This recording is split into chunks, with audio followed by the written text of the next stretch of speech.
কবি অচিন্ত সুরালির কবিতা আমার প্রাণীর তটিনী।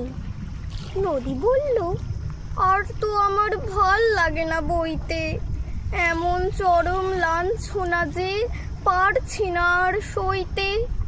ওই দিকে দেখ, কারা যেন নিচ্ছে তুলে বালি, আর উজানে বাড়ছে শহর, বাড়ছে রোজই বাড়ি বহর।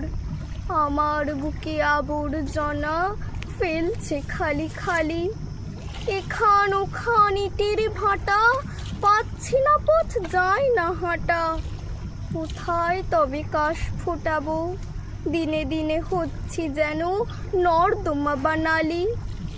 বওয়ার জন্য আমি তো আর নেই না কারো মাইনে, এখন থেকে তোরাই জলের যোগান দেওয়ার দায় নে। এই না বলে কলস সোনার চলা হলো স্তব্ধ। হায় রে মানুষ, নিজের দোষে কেমন হলে জব্দ। নদী যখন দুঃখে কাতর প্রায় গিয়েছে ফুরিয়ে, তেমন সময় দমকা হাওয়া মেঘ আনলো উড়িয়ে। মেঘ মানে কি?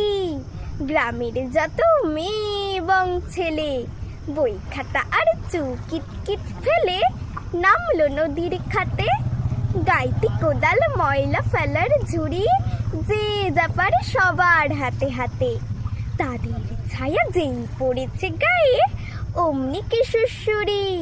ঝনঝনালো নদীর পায়ের নূপুর, বাঁচলো পাথর নুড়ি।